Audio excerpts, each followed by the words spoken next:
Bismillahirrahmanirrahim. Assalamualaikum warahmatullahi wabarakatuh.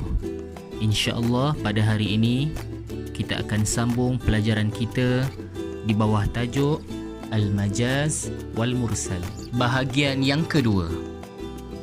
Alaqah yang seterusnya ialah i'tibar makana. Maksudnya ialah dalam ayat disebut keadaan terdahulu, tetapi yang dimaksudkan adalah keadaan sekarang. Kita pergi kepada contoh nombor yang ke-6. Wa kanat ummi yatimah wa umruha 50 sanah. Ibu saya adalah seorang anak yatim dan umurnya 50 tahun. Untuk contoh dalam ayat yang ini ialah kalimahnya yatimah. Adakah ibu itu masih lagi seorang anak yatim? Tidak. Tetapi dahulu dia adalah anak yatim kerana anak yatim itu adalah bawah 18 tahun. Tetapi umurnya sekarang adalah 50 tahun. Dia bukan lagi anak yatim. Contoh yang seterusnya ialah nombor 7. Muhammadun yalbisu al-qatna ilal madrasah. Muhammad memakai kapas ke sekolah. Adakah Muhammad memakai kapas ke sekolah? Tidak. Sebenarnya Muhammad memakai baju ke sekolah. Kapas itu sekarang telah menjadi baju. Dahulu ianya adalah kapas, tetapi sekarang telah menjadi baju. Alaqah yang seterusnya ialah i'tibar ma yakun.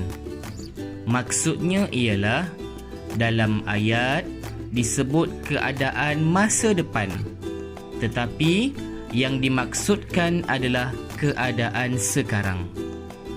Kita pergi kepada contoh nombor 6, iaitu talidu al-ummu at-tabiba.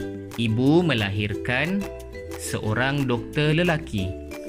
Adakah ibu telah melahirkan doktor? Belum lagi.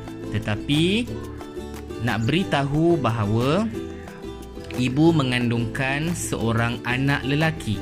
Seterusnya ialah zara'a al-fallahu al-khubza. Petani itu menanam roti. Adakah roti itu yang ditanam? Tidak. Tetapi sebenarnya yang ditanam itu adalah gandum yang akhirnya menjadi roti pada masa akan datang. Alaqah yang seterusnya ialah al-mahalliyah. Maksudnya ialah dalam ayat disebut tempat, tetapi yang dimaksudkan adalah apa yang ada di situ. Contoh yang pertama, kita lihat nombor yang ke-7. Manahat al-madrasatu al-hadaya lil mutafawwiqin fil imtihan. Yang bermaksud sekolah memberikan hadiah kepada orang-orang yang berjaya di dalam peperiksaan. Adakah sekolah mempunyai tangan? Tidak. Tetapi sebenarnya maksud sekolah di sini adalah orang yang berada di dalam sekolah. Siapa? Mungkin boleh jadi pengetua ataupun penolong kanan ataupun guru-guru yang lain. Alaqah yang seterusnya ialah al-haliyah. Yang bermaksud dalam ayat itu disebut sesuatu yang ada pada suatu tempat, tetapi yang dimaksudkannya adalah tempat itu sendiri. Sila lihat kepada contoh yang pertama, iaitu khuzu zinatakum inda kulli masjid. Yang bermaksud ambillah perhiasan kamu ketika di masjid. Apa maksudnya di sini? Apakah maksud perhiasan tersebut? Ambillah perhiasan. Maksudnya ialah ambillah pakaian kamu ketika ke masjid.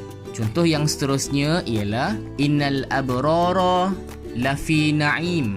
Sesungguhnya orang-orang yang baik itu benar-benar dalam syurga Naim. Apakah maksud Naim? yang dimaksudkan pada kalimah naim itu merujuk kepada syurga yang penuh dengan kenikmatan. Dua contoh ini adalah contoh yang saya kira mudah untuk kita ingat.